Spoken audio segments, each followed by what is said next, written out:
Hey guys, it's Brianna and it is officially the first book review video of 2021. Get excited because we're going to read a lot of great books this year. Before I jump right into the books that I read in the month of January, I do want to give you a little update from the last video I did where I talked a little bit about my reading goals for this year, and I didn't set an actual reading goal yet at that time, but I wanted to let you know what my reading goal is for this year. I decided I'm gonna keep it very modest and go with 36 books for the year.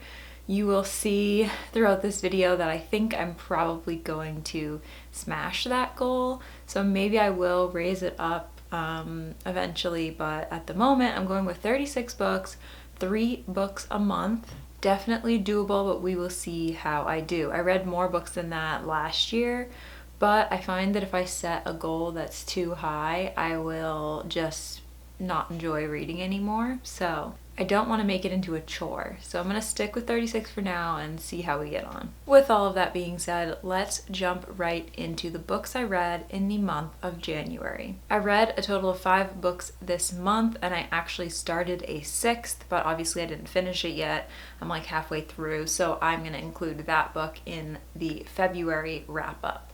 The first book that I read this month was Anxious People by Frederick Bachman. I have read books by him before.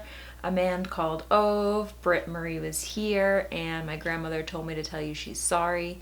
Out of all of those books, I've enjoyed them all except for My Grandmother. That one I didn't love. This particular book was written in 2019 and translated to English in 2020, so it's definitely a new one of his. It is a total of 336 pages, which in my opinion is like the perfect length for a book, and I will read you the summary. Looking at real estate isn't usually a life or death situation. But an apartment open house becomes just that when a failed bank robber bursts in and takes a group of strangers hostage. The captives include a recently retired couple who relentlessly hunt down fixer-uppers to avoid the painful truth that they can't fix up their own marriage. There's a wealthy banker who has been too busy making money to care about anyone else, and a young couple who are about to have their first child but can't seem to agree on anything, from where they want to live to how they met in the first place. Add to the mix an 87-year-old woman who has lived long enough not to be afraid of someone waving a gun in her face, a flustered but still ready to make a deal real estate agent, and a mystery man who has locked himself in the apartment's only bathroom. And you've got the worst group of hostages in the world. Each of them carries a lifetime of grievances, hurts, secrets, and passions that are ready to boil over. None of them is entirely who they appear to be, and all of them, the bank robber included, desperately crave some sort of rescue. As the authorities and the media surround the premises, these reluctant allies will reveal surprising truths about themselves and set in motion a chain of events so unexpected that even they can hardly explain what happens next.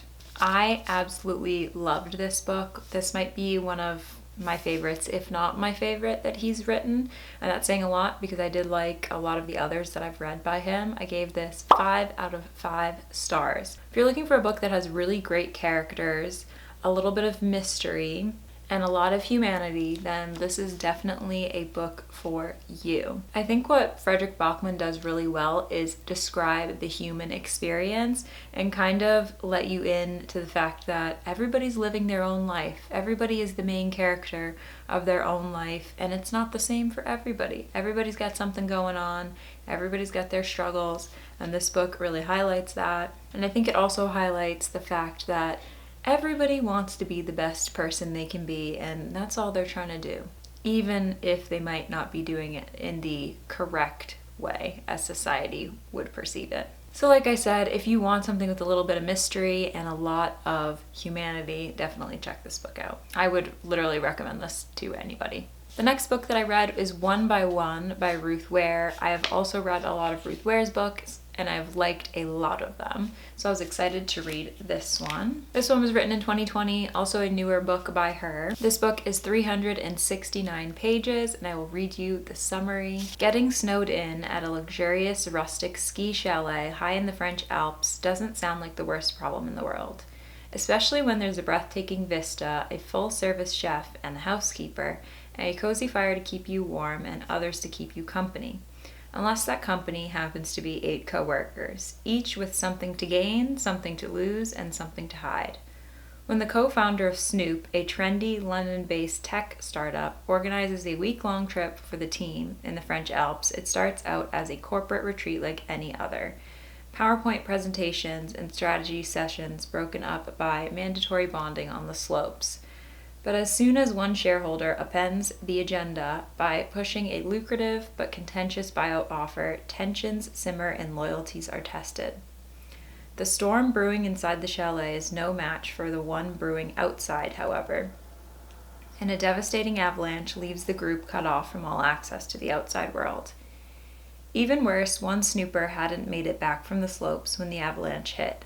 As each hour passes without any sign of rescue, panic mounts, the chalet grows colder, and the group dwindles further, one by one. I have to say I was definitely disappointed by this book. As I said, I have loved a lot of Ruth Ware's books in the past. The Woman in Cabin 10 by far has to be my favorite by her. This one I gave 2 out of 5 stars, and I don't know if I'm being harsh because I have enjoyed some of her other books so much, and this one just didn't do it for me.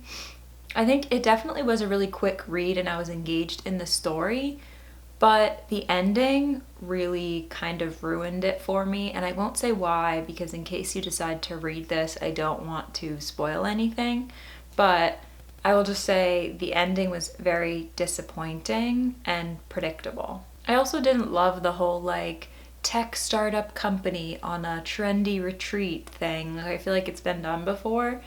So I do have to say I didn't love this one. If you're a fan of Ruth Ware's and you just have the urge to read all of her books, maybe check this out. Like I said, I could be being harsh, but personally I didn't love it. The next book that I read is Such a Fun Age by Kiley Reid, and I had been wanting to read this one for a while. This book was written in 2019. It is 305 pages, and here's the summary.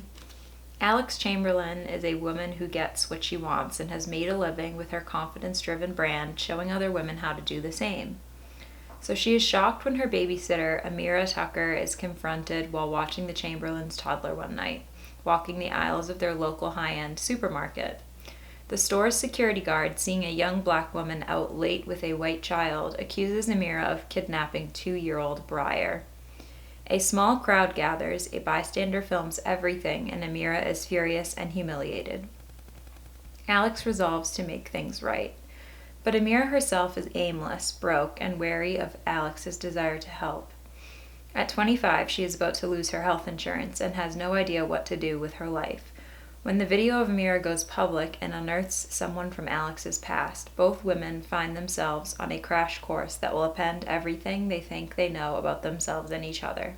With empathy and piercing social commentary, Such a Fun Age explores the stickiness of transactional relationships, what it means to make someone family, and the complicated reality of being a grown-up. It is a searing debut for our times. So as I just read, this is Kiley Reid's debut novel, and I think it is amazing for a first book. I gave it 4 out of 5 stars. I loved the majority of the characters in this book. There were 1 or 2 things I didn't find super believable, which is why I think I docked it down 1 star, but overall the story is really great. I think it's a conversation that's important to have. I also think Kiley did a really good job of integrating a serious subject with a story that kind of has its fun and its lighter moments. And I liked that it had a little bit of a subplot of romance, relationship drama, so that was kind of fun. Overall, I would say if you are looking for books that cover the topic of race and identity, you should definitely check this out. Also, if you're looking for something that's a little bit more just slice of life, I don't think the book necessarily has this super climactic, crazy plot line, but it does give you a peek into a world that maybe you're not aware of or you've never experienced before. So I definitely enjoyed this one and would highly recommend. The next book that I read was A Good Girl's Guide to Murder by Holly Jackson. This book was published in 2019. It is 387 pages, and I do think this might be her debut novel. Yes, it is. And here's the summary. Everyone in Fairview knows the story. Pretty and popular high school senior Andy Bell was murdered by her boyfriend Sal Singh. who then killed himself. It was all anyone could talk about, and 5 years later, Pip sees how the tragedy still haunts her town. But she can't shake the feeling that there was more to the story. She knew Sal when she was a child, and he was always so kind to her. How could he possibly have been a killer? Now, a senior herself, Pip decides to re-examine the closed case for her final project. At first, just to cast doubt on the original investigation, but soon she discovers a trail of dark secrets that might actually prove Sal innocent. And the line between past and present begins to blur. Someone in Fairview doesn't want Pip digging around for answers, and now her own life might be in danger. This is the story of an investigation turned obsession full of twists and turns with an ending you'll never expect. I can attest there were many twists and turns, and I didn't expect the ending of this at all. So this was really well done. I gave it 5 out of 5 stars. I will say, however, I want to caveat that a little bit because this is a YA novel, young adult. So if you're not into that kind of thing, you're not going to like this book.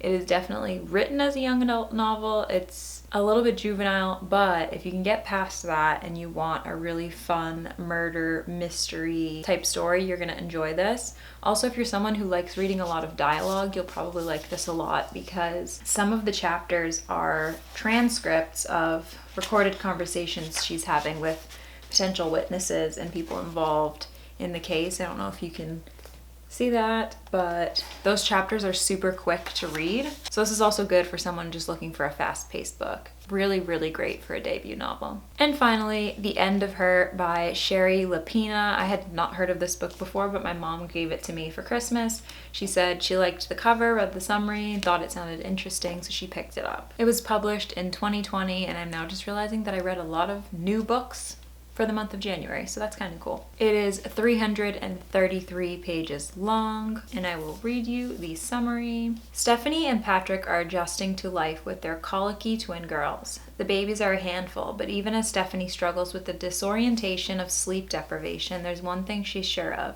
She has all she ever wanted. Then Erica, a woman from Patrick's past, appears and makes a disturbing accusation. Patrick had always said his first wife's death was an accident, but now Erica claims it was murder. Patrick insists he's innocent, that this is nothing but a blackmail attempt.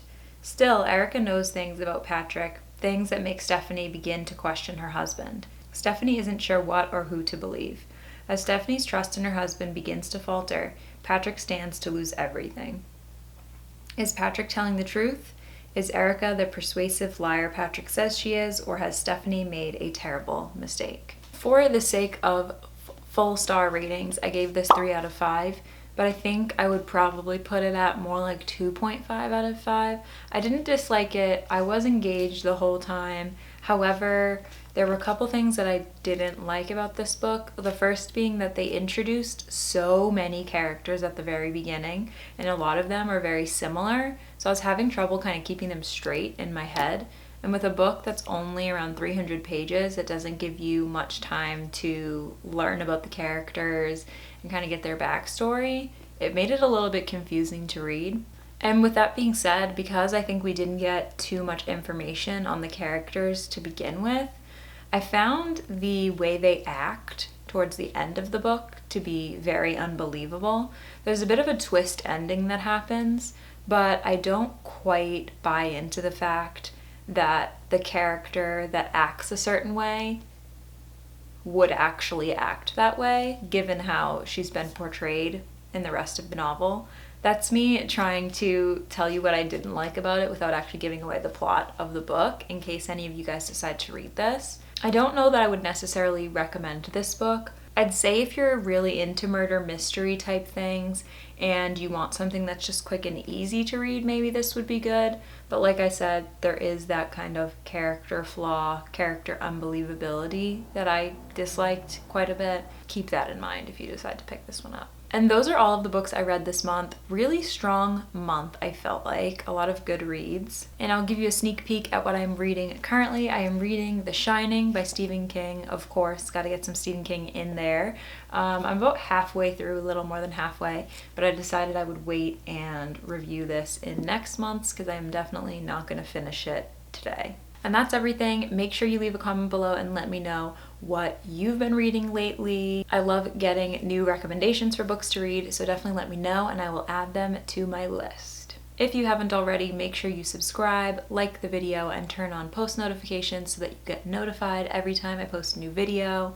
Like I said, I do these book reviews every month, so you don't want to miss them. And that's gonna do it. I will talk to you next time.